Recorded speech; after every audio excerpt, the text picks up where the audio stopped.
দেখছেন নক্ষত্র, সবার আগে সবার পাশে।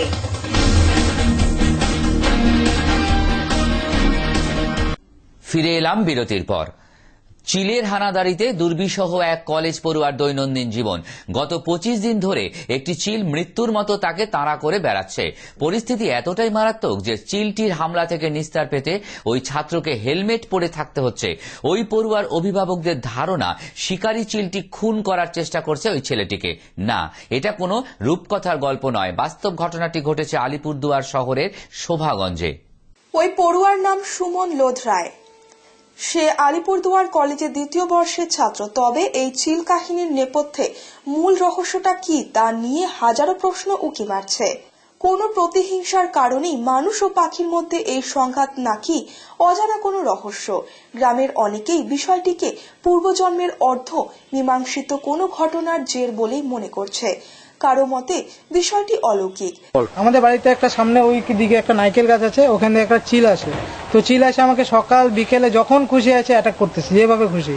তো এর জন্য আমি টিউশন যেতে পারছি না, কলেজে যেতে পারছি না, বাইরে থেকে এক ফোঁটা বেরোতে পারছি না। মাথায় হেলমেট লাগে ঘর থেকে বেরোতে হচ্ছে, আমার ছাতি নিয়ে ঘুরতে হচ্ছে। মা আমাকে দিয়ে আসতেছে কলেজে, টিউশনে দিয়ে আসতেছে মা আমাকে। আর এইভাবে আমি ঘরের থেকে বেরোতে যাব, তখনই এসে আবার অ্যাটাক করতেছে আমাকে। যখন খুশি আছে অ্যাটাক করে। আমি মাথায় হেলমেট নিয়ে সবসময় ঘুরতে লাগে। কতদিন ধরে হচ্ছে এটা? 15-16 দিন ধরে হচ্ছে। একদিন এসে আমার চোখের মধ্যে মারছে, এখানে চোখ দিয়ে ব্লিডিং হয়ে গেছে, মুখ দিয়ে ব্লিডিং হয়ে গেছে। ওর জ্বালাতে আমি থাকতে পারতেছি না। ডিপার্টমেন্টকে জানানো হয়েছে, ওকে জানানোর পরে আমাকে বললো, এসে বলে কি যে এগুলো আমরা কিছু করতে পারবো না। আমাকে বলে ছাতি নিয়ে ঘোরো, আমরা কিছু করতে পারবো না। আমার তো বাঁচতে হবে, আমাকে টিউশন যেতে হবে, কলেজে যেতে হবে, বাড়ি যেতে হবে। আমি কিভাবে বাঁচবো? এখন দেখলেন আপনি, আপনার সামনে আমাকে মারলো, কিভাবে মারলো, মাথার মধ্যে এসে মারলো। মাথা আমার এখনো ব্যথা করতেছে। মুখের সামনে এসে মারলো, আপনার সামনে এসে মারলো। এখন চিন্তা করছি যদি ফরেস্ট ডিপার্টমেন্টের লোক এসে যদি আমাকে একটু বাঁচানোর কোনো পদ্ধতি জানায় দেয়, তাহলে আমি হয়তো খুব খুশি হব। যদিও বিজ্ঞানের দৃষ্টিভঙ্গি নিয়ে চিল বা বাজ পাখির কাহিনীতে অলৌকিক কিছু খুঁজে পাচ্ছেন না পক্ষী বিশারদরা। গ্রামের অধিকাংশ মানুষের এই ভ্রান্ত ধারণাকে পক্ষী বিশারদ মানিক আচার্যি কুসংস্কার বলেই আখ্যা দিয়েছেন। তিনি জানান, চিল সাধারণত যখন তাদের বাচ্চা বড় করার চেষ্টা করে তখন তারা খুব আক্রমণাত্মক হয়ে ওঠে। দেখুন, এই যে শীতকালটা, এই শীতকালের শুরুতে আমাদের ভারতে ও বিশেষত উত্তরবঙ্গে এই পারিয়া কাইটের ব্রিডিং সিজন। এই সময়টায় ওরা এই উঁচু গাছের ডালে বাসা বাঁধে এবং 2 থেকে 3টে ডিম পাড়ে। এটা ডিমটা 30 থেকে 34 দিনের মধ্যে এটা ইনকিউবেট হয়, অর্থাৎ ফুটে ওঠে। তারপরেও এরা এই ছানাপোনাকে মানুষ করতে 2 মাস মতো সময় লেগে যায়। এই সময়টায় এই পুরুষ এবং স্ত্রী পাখি দুজনেই অ্যাক্টিভলি ওই বাসাটাকে প্রহরা দেয়। এই পাহারা দেওয়ার সময় ওরা কোনো ইন্ট্রুডারকে ওরা অ্যালাউ করে না, এবং এমনও দেখা গেছে যে ওরা স্পেসিফিক কোনো ইন্ট্রুডারকেও মার্ক করে ফেলে এবং তাকেই বেছে বেছে ওরা ওরা ওরা ঘেঁষতে দেয় না ওর বাড়ির আশেপাশে। তো এই ক্ষেত্রে আমার যেটা মনে হচ্ছে যে এই ছেলেটিকে ওরা রেকগনাইজ করেছে কোনো কারণে, হয়তো কারোর সাথে যাদের দ্বারা ওরা অ্যাটাক হয়েছিল এবং কারো সাথে তার সিমিলারিটি থাকার জন্য ওরা আইডেন্টিফাই করেছে, যার জন্য ওরা অ্যাক্টিভলি ওকে ডিফেন্ড করছে। তো এই ক্ষেত্রে আমার যেটা মনে হয় এই ক্ষেত্রে এটা ন্যাচুরাল বার্ডের এই 2 মাস মতো এই পিরিয়ডটা, অর্থাৎ নেস্টলিং এর সঙ্গে থাকার পিরিয়ডটা ওভার হয়ে গেলে আর এই ব্যাপারটা থাকবে না। এই সময়টায় ওরা অ্যাক্টিভলি ডিফেন্ড করবে। সুতরাং আমার যেটা মনে হচ্ছে যে ওরা যে ওর মানে ওই প্রোফাইলটা রেকগনাইজ করছে, সেই জন্য আমার মনে হয় একটু প্রোটেকশন নিলে ভালো হয়। যেমন একটা ক্যাপ পরে বা একটুখানি একটা মাথায় একটা আচ্ছাদন দিয়ে যদি বেরোয়, তাহলে মনে হয় অ্যাটাকটা হবে না। কারণ এই পাখিরা ভিজুয়ালি অ্যাটাক করে। আর এর হাত থেকে পরিত্রাণ পাওয়ার জন্য মন্ত্রতন্ত্রের কোনো প্রয়োজন নেই, আর মন্ত্রতন্ত্র এক্ষেত্রে কোনো কাজ করবে বলে আমার মনে হয় না। সুতরাং ওই কুসংস্কারে না যাওয়াই ভালো, এবং তাতে এটার পরিত্রাণ পাবে না।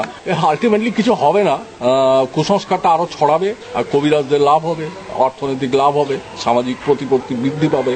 তাতে পাখি বিহেভিয়ারের উপরে তো কোনো মন্ত্রতন্ত্র কাজ করে বলে আমার জানা নেই।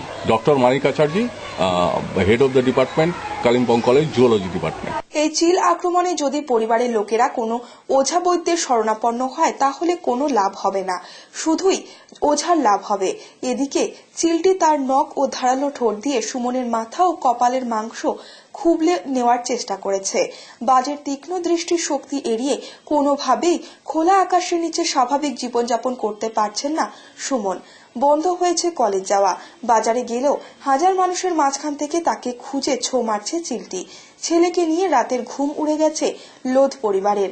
অথচ মেধাবী ছাত্র সুমন কোনোদিন পশু পাখির ক্ষতি করেনি বলেই জানা গিয়েছে। তাহলে সুমনকেই কেন টার্গেট? সুমনের বাবা মা মনে করছেন ছেলেকে মেরে ফেলতে কেউ চিল চালান করেছে, যার ফলে প্রাণ সংশয় দেখা দিয়েছে তাদের একমাত্র সন্তানের। এই আধুনিক যুগে বিজ্ঞান ও কুসংস্কার মেলবন্ধনের বিস্ফোরণে জল কতদূর পর্যন্ত গড়াবে সেটাই এখন দেখার অপেক্ষা। আমাদের বাড়িতে একটা নারকেল গাছে পাখির বাসা করছে, বাস পাখির বাসা করছে। আমার ছেলেটা বাড়িতে পারতেছে না, ছেলে যখনই বাড়িতেছে তখন তার টুকনা মারতেছে মাথার মধ্যে। পশুপক্ষ ওনাদেরকে ফরেস্টের লোককে জানানো হয়েছিল, ওনারা আসছে, ওনারা কিছুই বললো না, কিছু করে নাই। এখন আমার ছেলেটা তো বাড়িতে পারে না, এখন এটা কি করা যায় এটা আপনারা আর কি। বাসুকে আমার ছেলের মাথার মধ্যে টুকনা মারে, মাথার চোখে মুখের পরে চোখের মধ্যে রক্ত বেঁকে ফেলেছে একদিন পা দিয়ে। আমার ছেলেটার বাঁচারই উপায় নেই, বাঁচার এমন অবস্থা 2-3টা করে আছে ধরে ওরে। কারণ আমার বাড়িতে নারকেল গাছের উপরে বাসা করছে, বিশাল বড় বাসা করছে। ওদের জন্য আমার ছেলে উঠানে বাড়িতে পারে না, রাস্তায় বাড়িতে পারে না, কোথাও দোকান সামনে যেতে পারে না। ওরা সবখানে অ্যাটাক করতেছে, সবার মাঝখানে ওকেই মারে, ওকেই মারে, ওকেই চিহ্ন করে নিচ্ছে। আমার মনে হচ্ছে যে অনেকেই বলে যে চিল পাখি নাকি অনেকের উপরে চালান দিয়ে যায়। আর আমাকে অনেকেই বলতেছে কবর চবজ দেখাইতে, আমি এখনো কিছু করি নাই, ভয় আছে আর কি। এখন সবাই বলতেছে বাচ্চাটার উপর ভয় আছে, যার জন্য আমরা দিন রাত্রি ঘুম নাই, খাওয়া নাই, দাওয়া নাই, আমাদের পাগলের মতো দিন যাচ্ছে। আমরা দিন রাত্রি একটাই চিন্তা করতেছি আমার ছেলেটাকে বোধহয় ওরা টুকনো দেওয়া শেষ করে দিল। অনেকেই বলে যে অনেকের নাম ধরে অনেকে চালান দেয়, এটা মানুষের মুখে শুনি, কিন্তু আমরা আজ পর্যন্ত দেখি নাই বা জানি না। এখনো আতঙ্কের মধ্যে আমরা আছি। আপনারা দেখছেন নক্ষত্র, সবার আগে সবার পাশে।